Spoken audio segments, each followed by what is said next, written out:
Muy buenas tardes, compañeras y compañeros, comunidad universitaria, compañeras y compañeros estudiantes. Agradezco muchísimo la atención a la convocatoria que se ha realizado para la conferencia del día de hoy. Esta convocatoria que ha emitido el Instituto Internacional de Estudios Políticos Avanzados, Ignacio Manuel Altamirano, de la Universidad Autónoma de Guerrero. El día de hoy estamos aquí reunidos y agradezco puntualmente la participación de nuestro ponente magistral, el doctor David Cienfuegos Salgado, profesor investigador de nuestra institución, y a quien le agradezco puntualmente que haya atendido esta invitación, que haya aceptado esta invitación para estar con nosotros el día de hoy y dirigirse a esta comunidad universitaria que está siguiendo la transmisión a través de nuestra cuenta oficial de Facebook, para poder hablar, conversar, reflexionar sobre los acontecimientos vividos aquella noche del 2 de octubre de 1968. Para una sociedad como la nuestra, cambiante, dinámica, preocupada también por los asuntos sociales, es importante siempre registrar estos acontecimientos históricos que marcaron la vida de nuestro país, que modificaron, que transformaron incluso las formas de concebir la política y la forma también de participar en el escenario público. El 2 de octubre de 1968 y el movimiento estudiantil de ese año significó precisamente un punto de inflexión en la vida política de México y tuvo un impacto en la modificación de nuestro sistema político en los años siguientes. Marcó a una generación que después se incrustó y participó desde las instituciones públicas, modificando todo lo que tiene que ver con la dinámica social y política. Es importante reflexionar, por supuesto, sobre acontecimientos históricos como el del 2 de octubre de 1968, el día de hoy, en el que las nuevas generaciones, donde la ciudadanía y la sociedad mexicana se sigue preguntando cuál es la ruta a seguir en los proyectos nacionales que sean orientados a fortalecer, por supuesto, la vida pública de nuestro país. En ese sentido, ese es el objetivo de esta charla, de esta conversación, de esta conferencia del día de hoy. Y para nosotros, desde el instituto, desde el YEPA-IMA, pues representa también, por supuesto, una tradición puntual, año con año, en las fechas del 2 de octubre o previo al 2 de octubre, como en esta ocasión, nos interesamos por conmemorar, por recordar, por reflexionar y por ubicar en su justa dimensión histórica la relevancia de un acontecimiento como el del movimiento estudiantil de 1968.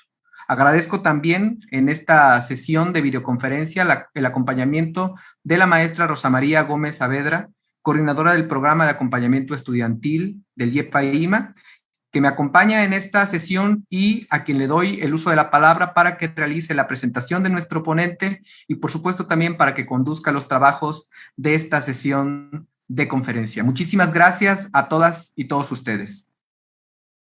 Muchas gracias, director. Muy buenas tardes, tengan todas y todos. Es para mí de verdad un honor formar parte de este evento conmemorativo del día 2 de octubre. El YEPA-IMA se ha caracterizado, como bien ha dicho el director, de fortalecer la memoria colectiva recordando este hecho tan importante en la historia de nuestro país. Hoy tenemos un ponente, un compañero docente de nuestra institución, que me da mucho gusto verlo, le decía hace unos momentos. La pandemia nos hace no vernos tan frecuentemente y me voy a permitir dar una reseña de su semblanza. Una muy breve reseña porque es muy amplia, pero tratamos de sacar lo más sustantivo del doctor David Cienfuegos. El doctor David Cienfuegos Salgado es licenciado en Derecho por la Universidad Autónoma de Guerrero, maestro y doctor en Derecho por la Universidad Nacional Autónoma de México. Es académico y socio activo de la Sociedad Mexicana de Geografía y Estadística, así como de la Academia Nacional de Historia y Geografía. Miembro del claustro doctoral de la Facultad de Derecho de la UNAM. Actualmente es profesor investigador del Instituto Internacional de Estudios Políticos Avanzados, así como también es docente de la Universidad Americana de Acapulco con perfil deseable. Es parte del Sistema Nacional de Investigadores con el nivel 2. Entre sus obras destacan Régimen Jurídico Electoral del Presidente de los Estados Unidos Mexicanos, 2012. Una historia del constitucionalismo mexicano, obra del 2017. Una historia de los derechos humanos, derechos fundamentales de los mexicanos, escrita en el mismo año. Implementación y efectividad. Y es coautor de la Soberana Convención Revolucionaria de Aguascalientes y el Plan de Ayala en el 2016. Entre sus obras colectivas, coordinó la influencia política de la Ciudad de México, 1325-2016, y la Constitución Política del Estado de Guerrero, uno de los libros más reconocidos. Todos son reconocidos, pero creo que ha sido muy leído por todas y por todos. Muchas gracias, David. El doctor David, le doy el uso de la palabra y bueno, pues comenzamos con esta reseña del 2 de octubre. Muchas gracias. Primero que nada, mi agradecimiento siempre a Marco, a la maestra Rosa María, por la gentileza de la presentación. Me da mucho gusto, ¿verdad, Marco, que me hayas convocado para esta reflexión, como bien lo dices, porque en realidad el 2 de octubre yo lo quiero tomar como un pretexto. Todos saben que me gusta la historia, me encanta la historia, y la quiero tomar como un pretexto precisamente para hablar de la importancia de la historia para las nuevas generaciones, como dice la invitación, la convocatoria. ¿Por qué es especialmente interesante para mí el tema o el enfoque? Primero que nada, en los últimos años, ustedes saben, y gracias al apoyo especialmente del Instituto de Estudios Parlamentarios Eduardo Neri, empecé a hacer una especie de recorrido por el Estado para dar conferencias y temas históricos. Después, el IEPA creo que también tuvo la gentileza de proporcionarnos el espacio para que los alumnos del IEPA y personas que estaban interesadas pudieran acudir a oír lo mismo a Ricardo Infante que a tu servidor para hablar de temas históricos. Y en ese ínter, pues nos dimos cuenta de que los enfoques que hay en torno a los hechos históricos varían mucho. Y uno de los grandes temas que tanto Ricardo Infante como su servidor ha enfatizado es que en la historia difícilmente vamos a encontrar hechos precisos, siempre vamos a encontrar interpretaciones. Pero al final del día, todo eso me parece que enriquece. No en balde, hace unos días, al festejar el Día del Historiador, yo escribía que la historia, ese pasado visto desde el presente, es ante todo una afición. Yo sé que muchos van a decir, no, como afición, es ante todo una materia de estudio, de análisis, de investigación, es algo serio. Pero es una afición, yo lo digo así, que enseña, que enriquece y que fortalece nuestro andar para llegar a un destino, para ir hacia el futuro. Y estos momentos, esta visión, yo la quiero enfocar precisamente hacia los jóvenes que escuchan esto, pero también a aquellos que están ya de mi edad o incluso que me superan, que dicen 2 de octubre, vamos a ver qué de nuevo se puede decir. Y lo primero que tenemos que poner en la mesa es preguntarnos, ¿en qué se piensa cuando hoy decimos 2 de octubre? E incluso le hemos puesto una coletilla por ahí, el 2 de octubre no se olvida. Bueno, el 2 de octubre, ¿de qué año también, verdad? El 2 de octubre, ¿dónde? Nuestras historias, lo vamos a ver más adelante, tienden a ser o muy regionales o muy nacionales y pocas veces nos salimos de ciertos contextos. Pero el 2 de octubre hay mucho que celebrar. Bastaría ver las efemérides del día de mañana para darnos cuenta que hay muchos 2 de octubre. Incluso en esta época de conmemoraciones del bicentenario de la independencia de México, pues no estaría de más, ¿verdad?, escuchar a Jaime del Arenal, que acaba de descubrir, por ejemplo, que el 2 de octubre es muy probablemente la fecha en que se firma el Acta de Independencia de México, el Acta de Independencia del Imperio Mexicano, que nosotros siempre hemos dicho que es del 28 de septiembre de 1821. Y él, después de hacer ciertos análisis, de revisar archivos, ojo, muy importante para la historia, los archivos, después de revisar archivos, después de revisar testimonios de la época, llega a la conclusión que el Acta de Independencia se firmó el 2 de octubre de 1821. Y ese es un 2 de octubre que no debería olvidársenos entonces. Pero si nos centramos en ese 2 de octubre de 1968 en la Ciudad de México y lo vamos acotando, vamos a encontrarnos con un evento que es el que nos reúne al final del día, que ya tenemos, ¿en qué se piensa? Bueno, pues en un hecho histórico que la mayoría de nosotros no vivimos. ¿Qué significó? Bueno, el significado es diferente. El significado es diferente según desde dónde veas el hecho. ¿Qué implicó? Bueno, el que implicó solo lo puede decir, solo lo puede visualizar alguien que ha trascendido esa época. Es decir, no es lo mismo lo que implicó ese hecho en 1971 que en 1977, que en 1988, que el día de hoy. El que implicó ese hecho, ese 2 de octubre, vuelve a tener otros referentes. ¿Qué representa hoy? Esta es la gran pregunta, ¿no? Y yo les diría, ¿qué representa hoy para mí en este momento? La oportunidad de decirles hay que reflexionar más sobre la importancia de acercarnos a la historia y tener una posición frente a la historia, especialmente en un instituto como el Instituto Internacional de Estudios Políticos Avanzados, que está muy orientado a la formación de politólogos, de administradores, que al final del día son esa parte que mueve a los estados, que mueve a las administraciones públicas. ¿Representa hoy lo mismo para todos? Es evidente que para la maestra Rosa María, el 2 de octubre representa, significa, implicó cosas distintas que lo que va a significar para Marco. Marco, Rosa María, David, al final del día tienen su propio contexto. Y como dicen los politólogos, el contexto hace la diferencia. Para visualizar la historia en este momento, tenemos entonces que darnos cuenta que no hay, primero que nada, un contenido claro, que hay aristas, que hay facetas, que hay alcances diferentes para cada uno de los que se acercan a este estudio del 2 de octubre. Porque lo primero que tenemos que decir es que hay numerosos estudios. Yo pondría, por ejemplo, el caso de Soledad Loaesa, que es una investigadora que ha destacado que no podemos ver o escindir el 2 de octubre de 1968 de otros fenómenos internacionales que se estaban dando. Y menciono lo que hace como 3 años en una conferencia puso sobre la mesa.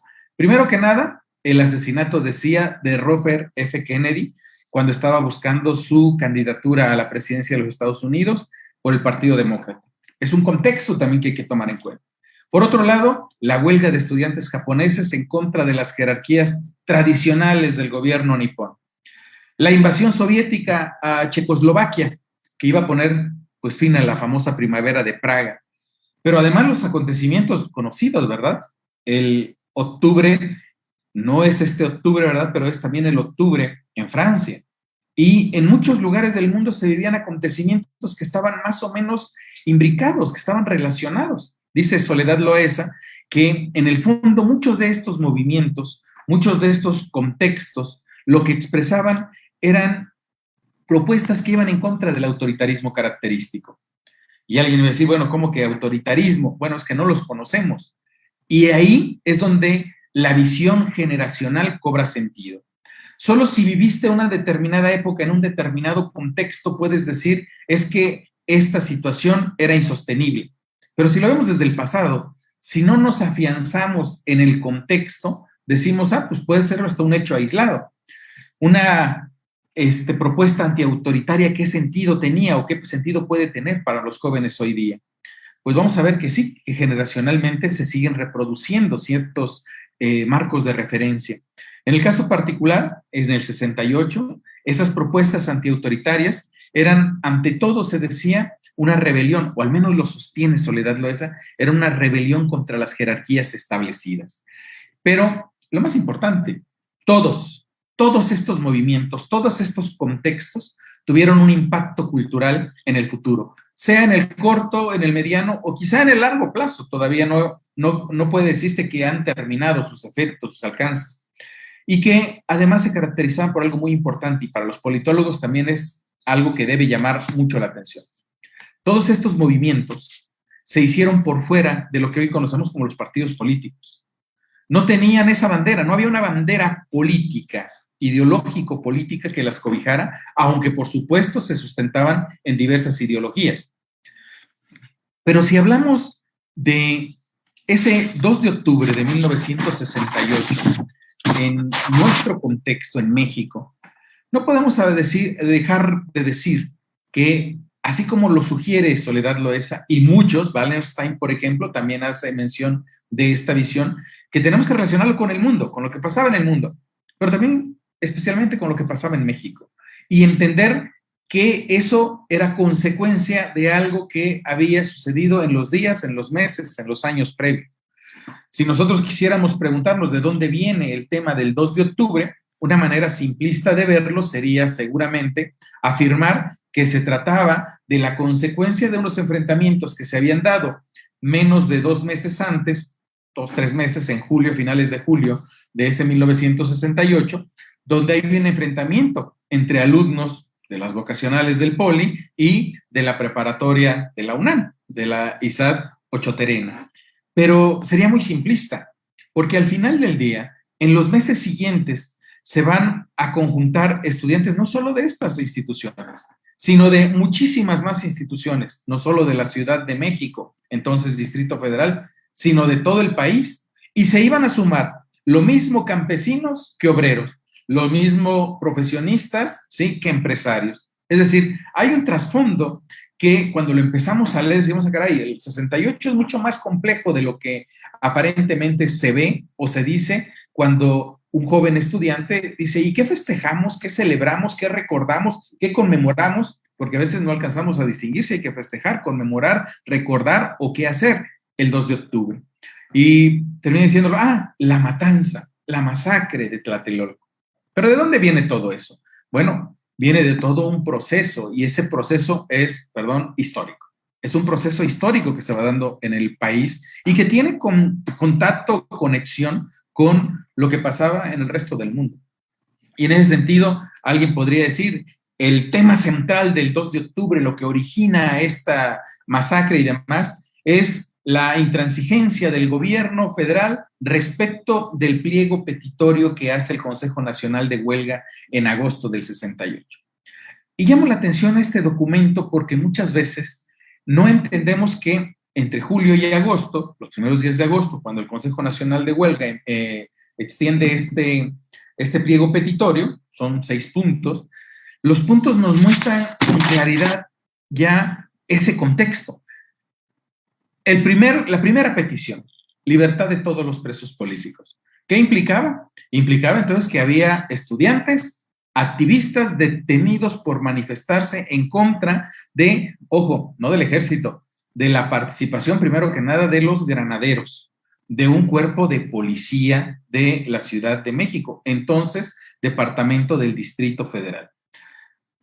¿Qué es lo que implica que haya esta exigencia de la libertad de los presos políticos? Una situación entonces que hace evidente el autoritarismo.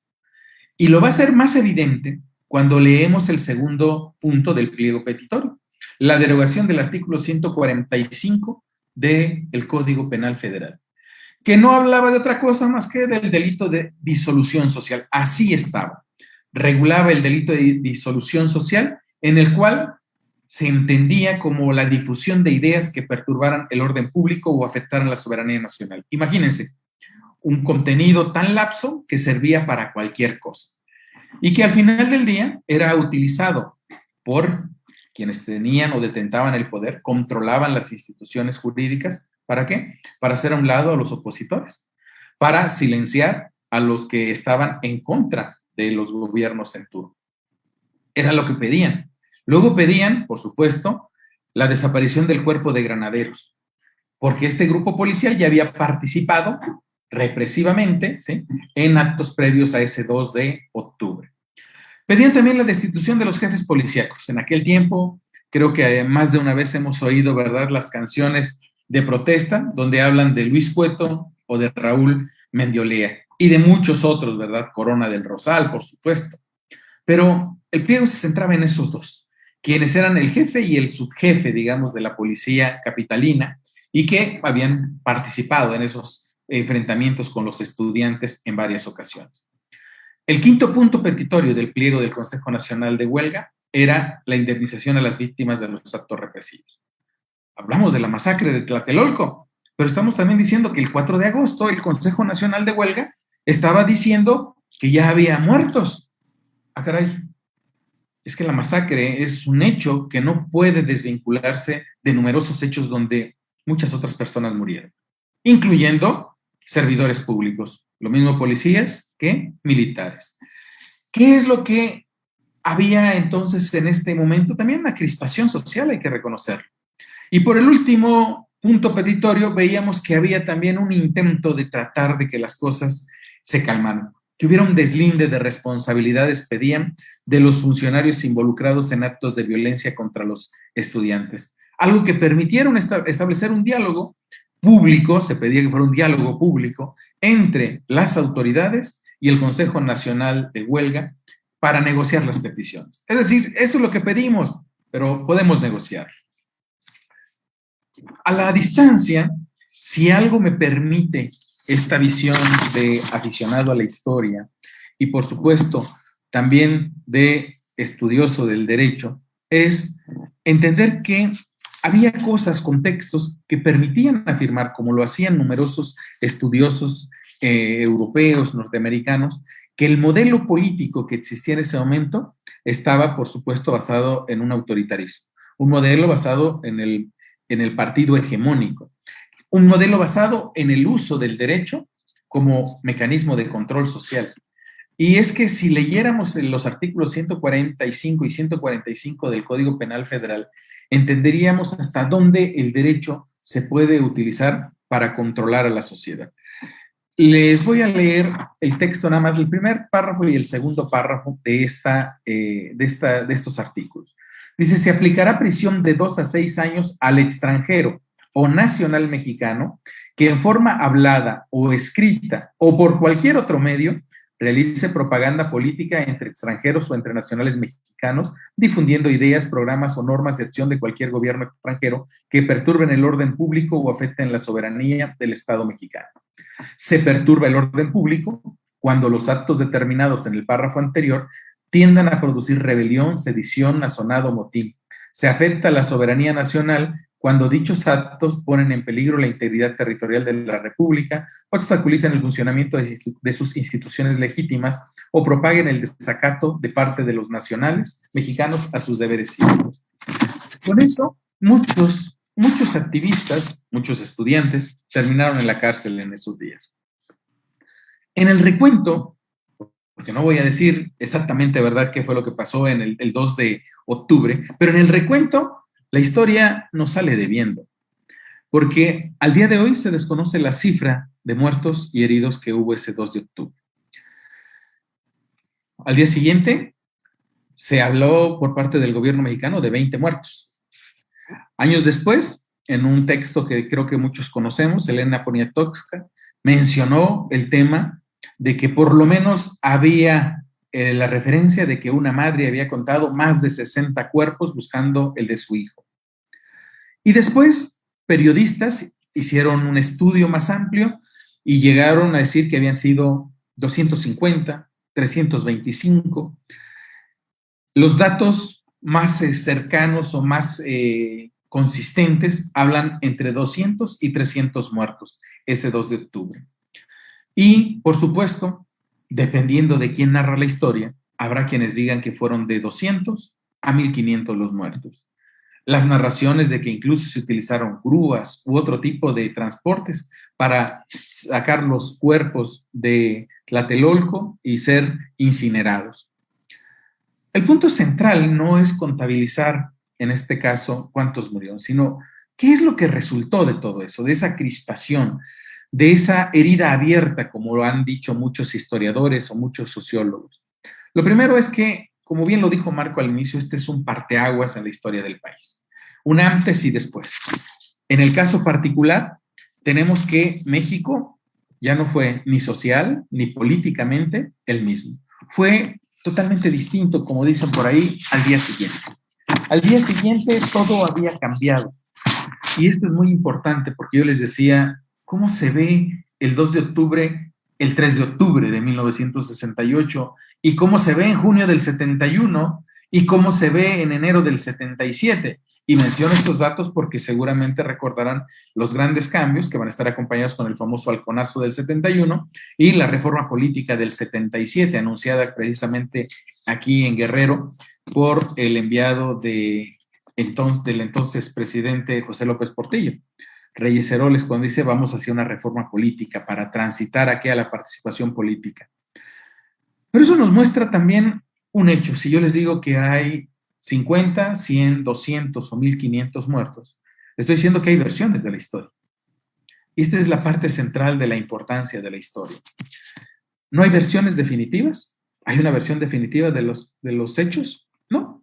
Siempre les he dicho a mis alumnos ahí en el IEPA, para que veamos cómo es diferente la historia que nosotros vemos, entendemos, a la historia que pretende ser objetiva. El primer ejercicio que hay que hacer es tomen una hoja de papel y díganme qué está pasando en el salón en este momento. Y tendremos tantas versiones como números de alumnos hay en ese momento en el salón. Todos tendrán una visión diferente.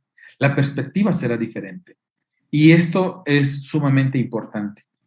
Habría que preguntarnos, ¿para qué sirven entonces la historia si no hay la posibilidad de una versión única, de una versión definitiva? Y alguien dirá, no, cuidado, cuidado, porque entonces estaríamos yendo hacia la idea del pensamiento único. Y es que no hay versiones únicas. Hay consensos acerca de qué considerar como una versión definitiva y aceptada. Al final del día, la historia, y es la parte a la que voy a dirigir también la charla, la historia nos sirve para entender contextos, para entender procesos y para, por tanto, ser críticos, poder tomar decisiones. Eso es lo más importante. ¿Qué es lo que desencadenó ese 2 de octubre? En los siguientes años, los mexicanos, seguramente, algunos mexicanos, advirtieron que hubo represión, persecución de naturaleza política, policial, que hubo guerrilla urbana, que hubo guerrilla rural, pero también, con el paso del tiempo, dirían, hubo cambio político. Vinieron las leyes de amnistías en los 70s y después vino los cambios en la legislación electoral para 1977. Y alguien dirá, y la incipiente democracia que empezaba a vislumbrarse en el 88. Había un cambio de modelo político. Pero eso es solamente si lo vemos en el contexto nacional. El contexto internacional nos daría también otros datos. No en balde muchos siempre refieren o pretenden hablar de 68 en un contexto de Guerra Fría. Pero bueno, ese contexto es el que a mí me interesa. Que nosotros podamos visualizar un hecho como el del 2 de octubre, con las repercusiones que tuvo en México o en cada uno de los estados de la República, de manera diferenciada, ¿sí?, a partir de un contexto más amplio. Porque es claro que incluso la sociedad hoy de Guerrero, la sociedad de Acapulco, es diferente. No podemos hablar de sus mismos contextos. Hablamos de contextos totalmente diferentes. Y aquí viene el tema de las generaciones. Si el 2 de octubre efectivamente puede ser nuestro pretexto para preguntarnos acerca de la importancia en las nuevas generaciones, tenemos que preguntarnos, ¿qué entendemos por las nuevas generaciones? ¿Estoy yo dentro de las nuevas generaciones? Obvio que no. Marco, en una de esas, está dentro de las nuevas generaciones. Pero, ¿cómo las identificamos? ¿Bajo qué criterios hablamos de las nuevas generaciones? Bueno, déjenme decirles que a efectos de estudio, de manera muy sintética, sigo a un profesor, creo que es colombiano, Perilla, me parece que es su apellido, que habla precisamente de las estrategias pedagógicas que deben ser más eficientes en la educación para las nuevas generaciones. Y él, de manera sintética, dice, nuestra primera generación tiene que ser la ubicada entre los años 20 y los 40, es decir, la primera posguerra. lo que se conoce como la generación de los niños de la posguerra. Claro, ojo, es un criterio muy eurocentrista. ¿Por qué? Pues porque alguien dirá, oye, sí, pero la famosa Primera Guerra Mundial, pues estuvo allá, de aquel lado. Bueno, nos sirve al menos como referente, porque nosotros también tenemos nuestra propia historia entre los 20 y los 40. Aunque nosotros no lo digamos, la Gran Depresión del 29 le pegó a México y tuvo efectos también en México. Y que al final del día, México como participante en la Segunda Guerra Mundial también, de alguna manera, tuvo repercusiones en esos momentos. Luego vendría la generación entre los 40 y los 60. Una generación que después de la Segunda Guerra Mundial está esperanzada, especialmente dicen algunos por las declaraciones de derechos que se van a desarrollar. Luego de esto vendrá lo que se conoce la generación de los padres en masa o los baby boom, ¿verdad? Entre 1960 y 1980 hay una generación que le va a poner, y ahí me ubico, que le va a poner mucho énfasis ¿a qué? A las relaciones laborales, que va a formarse con el ánimo de ¿qué? De tener un trabajo, un desarrollo profesional. Y para ellos la educación, ese mecanismo de ascenso social que empezaba a manejarse en los años 20, 30, se consolida. Es el gran mecanismo para lograr superar todas las barreras que en ese momento hay en la sociedad. Es una lógica de ¿qué? De ascensos. Alguien diría por ahí, es la lógica del aspiracionista, ¿no? Porque quiere ser más. Este es el momento. Pero luego vienen las nuevas generaciones. Y las nuevas generaciones pues son los millennials y los llamados centennials, ¿verdad? La primera, los nacidos entre 1980 y 1995, a los que llamamos millennials, y los centennials, los que nacieron del 95 en adelante. Una nueva generación con una forma de pensamiento totalmente distinta. Lo vemos simplemente en el tema de la tecnología. En el tema de la tecnología, los millennials se conocen como inmigrantes digitales, pero los centennials son definitivamente nativos digitales, nacieron inmersos ya en la tecnología. Y por ello tienen, por supuesto, una forma diferente de aproximarse y requieren de estrategias diferentes, especialmente pedagógicas, para educarse.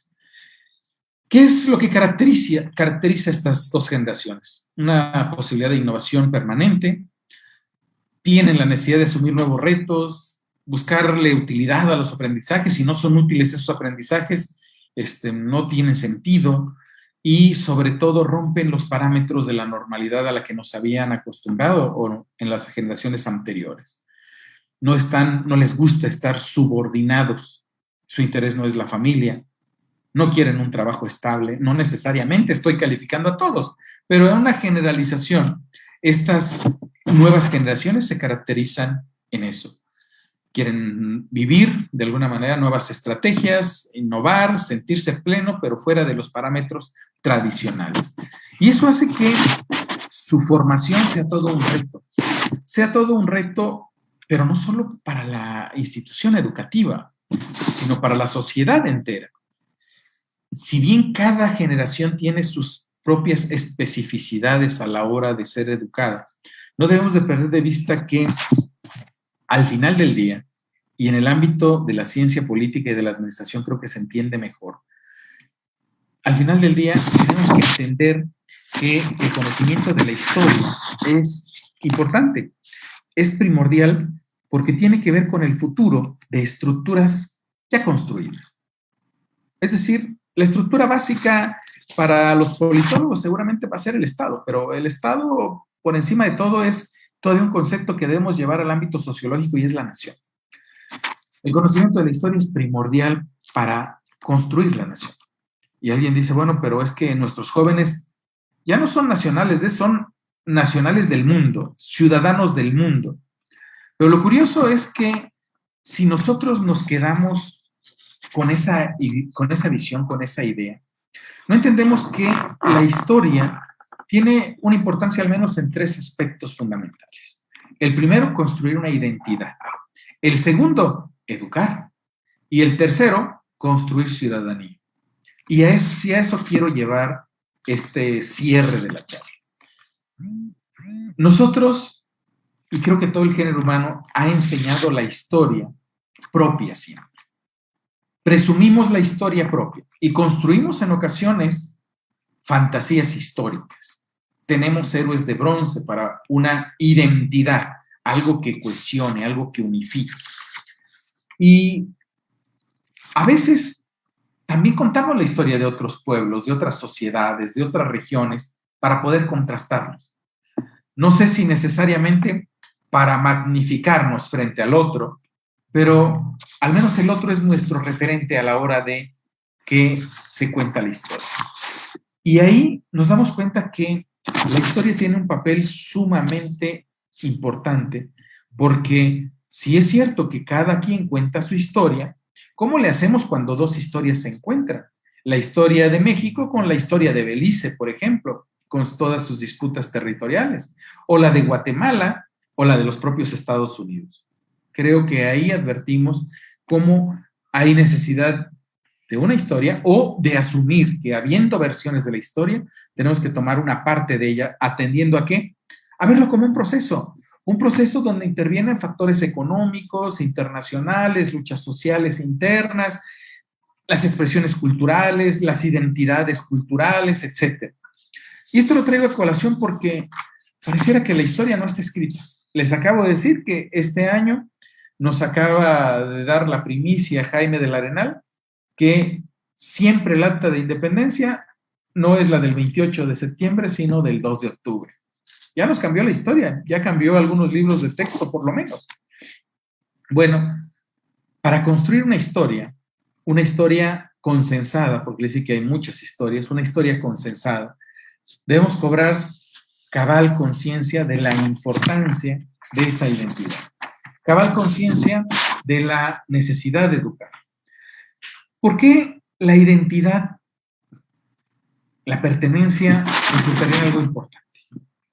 Porque, en primer lugar, en una visión casi psicológica, diríamos que la identidad nos permite ser conscientes del papel que jugamos como individuos, pero también como colectivo. Nos ubica dónde estamos, nos ubica de dónde venimos. Y con esa identidad, que es el Estado y que le sirve, por tanto, a la del poder también, nos permite asumir la posibilidad de realizar proyectos de manera conjunta hacia una finalidad compartida, hacia un objetivo compartido. ¿Compartido en qué sentido? Es que la segunda parte de la educación, la historia, nos dota de algo muy importante: valores. Los valores, los principios, los conceptos, las normas y las percepciones sociales. ¿Qué es lo que vemos bien como sociedad? ¿Qué es lo que no está bien visto por la sociedad? ¿Qué valores son resaltados? Bueno, una historia de bronce hablaría del heroísmo, del patriotismo, de la entrega, del sacrificio, de la lealtad, que al final del día son conceptos que más de uno dice, oye, pero esto está vinculado con lo que queremos en el trabajador, que sea leal a la empresa, que sea objetivo, que sea entregado, sacrificado, pero por un ente superior a él mismo. Pero, bien entendida, la educación histórica, la historia llevada al ámbito pedagógico, da la oportunidad de construir valores sólidos, firmes, compartidos en una sociedad. Y es ahí donde la historia cobra el sentido para las nuevas generaciones, especialmente en los primeros años formativos. En el ámbito, vamos a llamar, del contexto y de la crítica, pues bueno, estaríamos hablando ya de la parte de la construcción de la ciudadanía. No queremos ciudadanos que no entiendan el contexto y que tampoco sepan ser críticos, porque ser críticos es algo necesario en nuestra vida personal. Tenemos que aprender a ser críticos de nosotros mismos y a partir de ello también criticar lo que vemos fuera. Y se puede criticar si la historia tiene, al menos en nuestra formación, un referente mínimo, el referente nacional o de otros países, no importa. Pero al final del día nos muestra cómo algunos de los retos principales que tenemos en instituciones como el IEPA, la Universidad Autónoma de Guerrero, es precisamente tratar de recuperar parte de esta historia, de la historia, como un elemento formativo, no solamente de profesionistas, sino especialmente de ciudadanos. Y eso es lo que yo quería concluir, que necesitamos de la historia, se requiere de la historia para hacer efectivos muchos de los anhelos que se tenían cuando se formaron las universidades, cuando la Universidad Autónoma de Guerrero se formó. Y necesitamos consolidarlo. El gran reto que tenemos como profesores es precisamente eso, pero también como miembros de una sociedad que quiere ciudadanos comprometidos, ciudadanos que al final del día sean críticos y ciudadanos que aporten a lo que queremos aportar, siempre de manera consensada. Marco, muchísimas gracias por darnos la ocasión y quedo a sus órdenes. Muchas gracias, maestro. Doctor David Cienfuegos, muy interesante y desde una perspectiva que precisamente hace reflexionar, y para ello hay 3 preguntas del auditorio que me voy a permitir leerlas para que usted las anote y si gusta puede ir contestando una por una, dado que, aunque son similares, pero puede usted, hay tiempo para hacerlo. ¿Cómo cree usted que este movimiento benefició a las nuevas generaciones?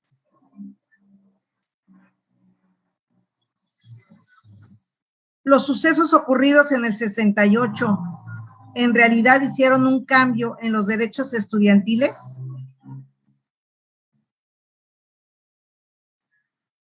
¿Cree usted que haya o hubo algún movimiento o hechos semejantes al de Tlatelolco? Estos son los primeros 3.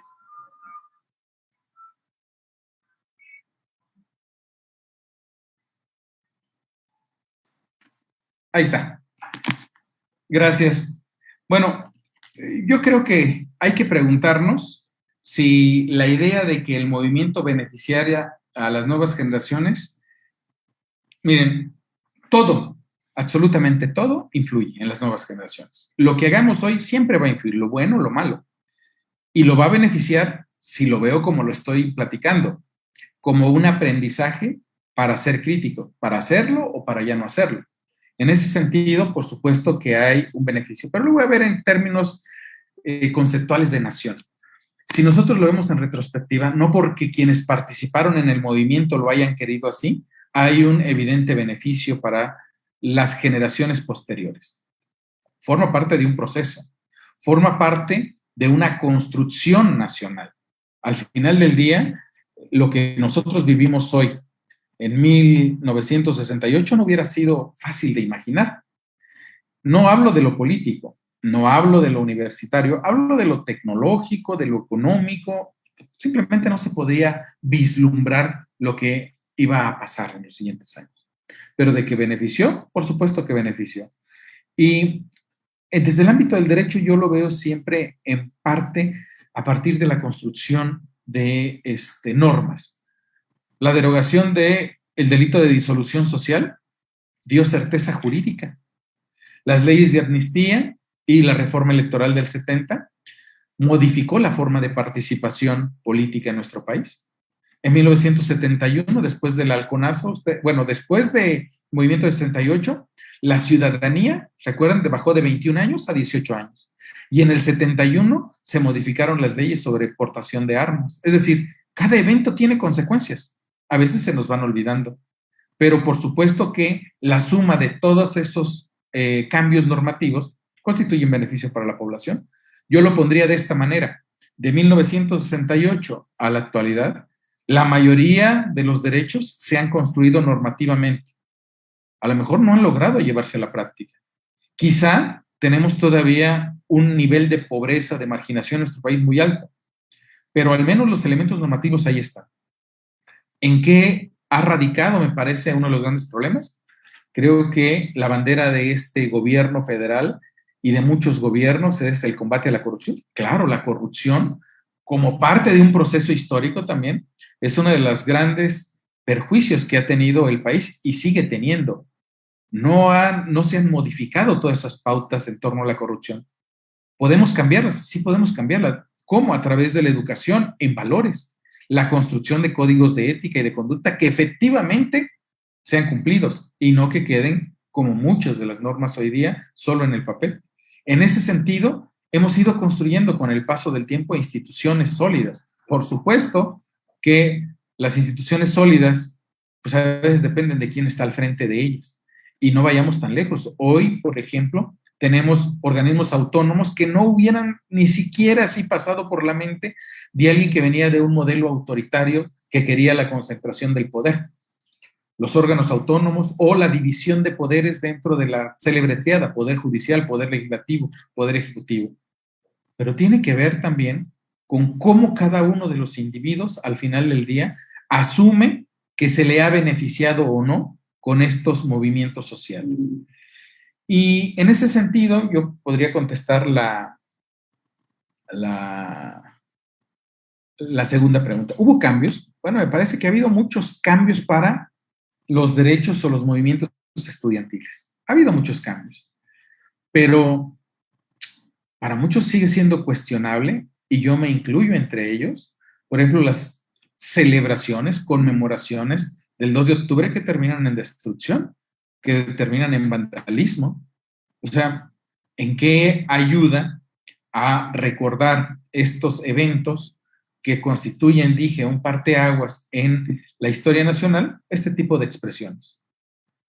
Alguien podría decir, oye, pues es que eso muestra que no hay valores, que no hay principios, que los conceptos sociales están bastante difuminados. Sí, somos una sociedad diversa e incluso podríamos afirmar hasta dividida, pero que busquemos así los beneficios, los cambios muy particulares, los tendríamos que ver, primero que nada, en la posibilidad que han tenido muchísimos mexicanos, mexicanas, de ir a la universidad, de participar en movimientos sociales con mejores niveles, vamos a llamarle así, de seguridad. Eso es una gran diferencia. Por supuesto que hubo un cambio. Lamentablemente, si nos vamos en el corto plazo, pues si atendemos a lo que pasó en octubre del 68, no podemos olvidar lo que después pasó en junio del 71, con el célebre Jueves de Corpus Christi, ¿verdad? Entonces, sí nos damos cuenta que hay que ver en qué espacio o en qué dimensión temporal podemos hablar de los beneficios. Y la siguiente, que si hubo hechos semejantes al de Tlatelolco, me refiero en México o fuera del país. Fuera del país, pues hemos encontrado muchos casos. Creo que el tema de México tuvo una repercusión internacional, creo yo, porque eran las Olimpiadas. Si no hubiera habido tantos periodistas internacionales en México, quizá esto hubiera podido quedar escondido. Los archivos hubieran registrado 20 muertos, pero había numerosos periodistas internacionales. Y pues estaba toda la vista. No en balde se dice, ¿no? El batallón Olimpia era el que estaba encargado de cuidar las instalaciones de los atletas olímpicos. Entonces, me parece que hechos como este se han repetido en numerosos lugares del mundo, porque no eran solo estudiantes. Les dije que en este movimiento, para octubre, ya había lo mismo campesinos de Morelos, de Nuevo León, de otros estados, que obreros de otros estados. O sea, no era ya solamente los estudiantes del Poli y de la UNAM en la Ciudad de México, entonces Distrito Federal. Era un movimiento mucho más amplio. Pero yo creo que necesitamos particularizar, ver bien la historia, ver las múltiples historias que hay y darnos cuenta de que ese parteaguas no es gratuito. Es parte de un movimiento literalmente de corte social, de corte transversal, no de una sola, vamos a llamarle dimensión económica, social, no, sino cultural incluida, que al final del día, hoy estamos de alguna manera recordando y preguntándonos sobre ellos, ¿sí? Sin saber a veces ni el contexto, ni todos los participantes que hubo.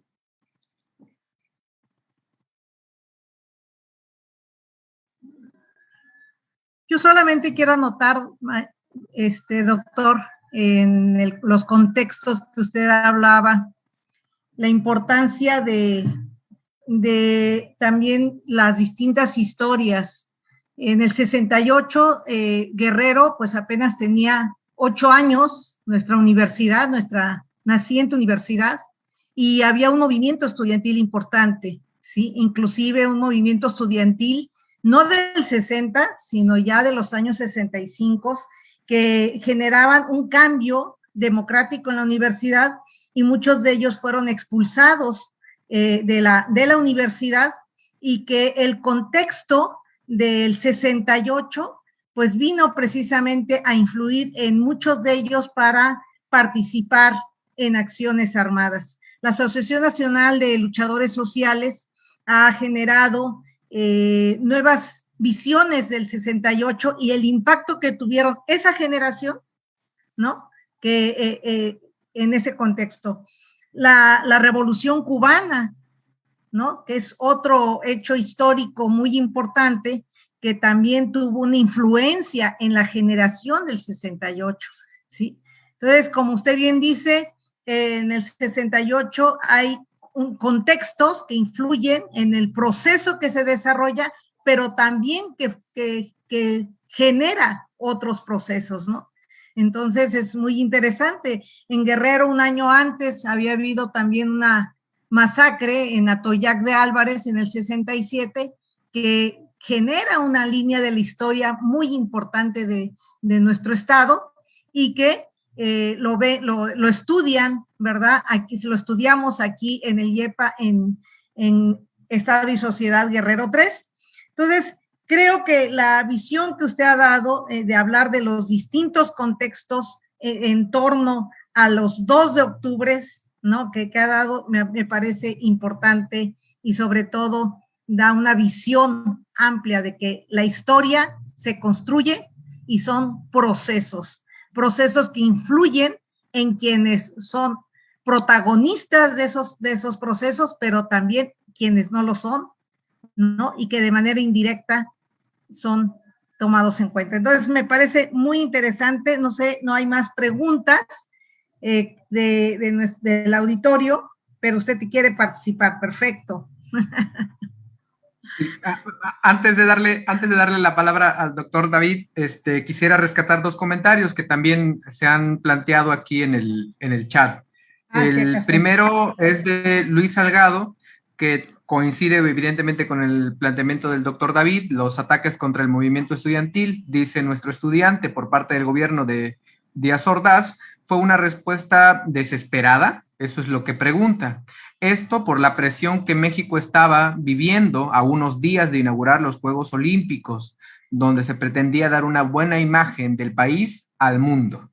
Eso pregunta nuestro compañero Luis. Y también la compañera Yamel Herrera plantea la siguiente pregunta: ¿qué diferencia y semejanza se puede encontrar entre la matanza estudiantil de Tlatelolco con los acontecimientos ocurridos con los normalistas de la Escuela Normal Rural de Ayotzinapa? Lo dejo a su consideración, doctor David. Sí, claro. Gracias. Bueno, primero, el tema de la acción desesperada, no creo que haya habido una acción desesperada. Por supuesto que no había ningún tipo de desesperación. Me parece que al final del día fue un error. Fue un error, y eso está más que consignado en muchos de las investigaciones, porque ni siquiera le tocaba al presidente. Fue un tema que salió desde la Secretaría de Gobernación. Pero bueno, ahí no lo veo de esa manera. Y por cuanto hace a las semejanzas, pues ninguna semejanza. O sea, no hay semejanzas entre lo que pasó con la masacre del 68 y la desaparición de estudiantes en 2014. Son temas totalmente distintos. Lo que sí muestran en ambos casos, me parece, es que el tema de las movilizaciones, todavía en nuestro país, los movimientos sociales y las movilizaciones, al final del día, no han sido reguladas como debe ser. Me parece que esto, a lo mejor para muchos dicen, pero ¿cómo que las vamos a regular? Sí, hay que controlar. O sea, vamos a cualquier país, quieres hacer una manifestación, ejercer tu libertad de expresión, lo puedes hacer sin perjudicar a otros. Y este es un tema que lo planteamos en algún libro que se publicó por parte del Tribunal Electoral, que era precisamente analizar una sentencia, Dayan versus Will, de la Corte israelí, donde se ve cómo aquí en México, desde 1920, por ejemplo, estaban reguladas las manifestaciones, las marchas, que posteriormente se volvieron a regular, pero que en la actualidad carecen de regulación porque nadie quiere pagar el costo político de decir, oye, No puedes hacer movilizaciones que perjudiquen a la sociedad. No puedes hacer movilizaciones que terminen destruyendo propiedad privada ni pública. Digo, es de todos, pero eso no significa que lo podemos destruir. Son temas que tienen que someterse a debate, pero para ello hay que entender la historia, hay que conocer la historia y hablar así con los datos en la mano. Yo quería hacer un comentario a lo que Rosa María acaba de decir y que me parece muy importante. Miren, en el caso de las otras versiones, de las otras historias, de las nuevas visiones de lo que pasó en el 68, uno no puede dejar de mencionar, y lo digo, por ejemplo, en el libro que mencionaste, Rosa María, de Influencia Política de la Ciudad de México de 1325 a 2021, a 2016, que, por ejemplo, dentro de este movimiento aparecen las primeras manifestaciones de la comunidad homosexual o gay o de la diversidad sexual, y que posteriormente miembros de este movimiento van ahora sí que a enarbolar esa bandera en los años 70. Es decir, desde aquel momento ya empezamos a ver otro tipo de manifestaciones que están ocultas, que no se mencionan, pero que al final del día eclosionan después del 68. Y la segunda parte, y que me parece también debe de destacarse, es que cuando hablamos de las diversas visiones, oigan, pues es que, ¿por qué tiene tanta repercusión también el 68? Pues por lo que dice ese libro, la influencia política de la Ciudad de México, es el centro de México, es de donde irradia todo. Quizá, y perdón por la expresión, pero si hubiera pasado en Chilpancingo, nadie sabría, porque nadie sabe de los mártires del 30 de diciembre de 1960. Son muy pocos, es una efemérides local, pero ya sucedió en la Ciudad de México y entonces la recordamos. Pero tiene tanto valor el 2 de octubre como el 30 de diciembre de 1960. Y ese es un punto muy importante que rescato de lo que acaba de decir Rosa María. Como profesores, como docentes, también tenemos la necesidad de construir, reconstruir y difundir la historia de los procesos locales. La historia de estos procesos históricos que en ocasiones se enhebran con movimientos nacionales e incluso los llegan a superar. Y estamos hablando de la independencia, por ejemplo. Pero bueno, muchos otros procesos locales que tienen una influencia nacional e incluso internacional. Y ese punto hay que rescatar de lo que dijo Rosa María. Muchísimas gracias. Muchas gracias, doctor David Cienfuegos Salgado, por su participación y además por la atención a los comentarios que se han expresado. También, por supuesto, agradezco la participación de la maestra Rosa María Gómez Saavedra, coordinadora del programa de acompañamiento estudiantil del IEPA. Decíamos al principio, justo recordábamos que en el instituto es muy importante que nuestra comunidad estudiantil y la comunidad estudiantil universitaria reflexione sobre estos acontecimientos que han significado un impacto profundo en la vida de nuestro país. Quien no conoce su historia, no comprende su presente y difícilmente puede definir una ruta en la construcción de un futuro mejor.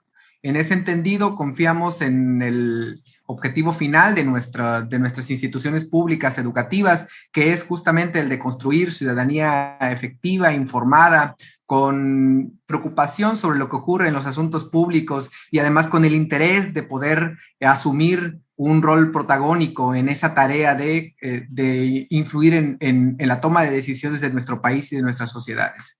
Quiero agradecer puntualmente al doctor David por su participación. Decíamos al principio y antes de esta sesión que se trataba, él lo planteaba con mucha modestia, de una charla. Nosotros insistimos y ahora lo reafirmamos que se trató efectivamente de una conferencia magistral porque justo presenciamos una disertación llena de análisis, de reflexión y de datos que permiten a nuestra comunidad universitaria dimensionar estos acontecimientos históricos, conmemorarlo como estamos habituados a hacerlo desde el IEPA-IME y desde nuestra universidad, con espacios académicos en donde la reflexión y el debate sea el centro de nuestra labor. Muchísimas gracias nuevamente al doctor David, muchísimas gracias a la maestra Rosa María y muchísimas gracias a todas y todos ustedes que han seguido esta transmisión desde el IEPA-IMA Huagro. Hasta luego, hasta la próxima.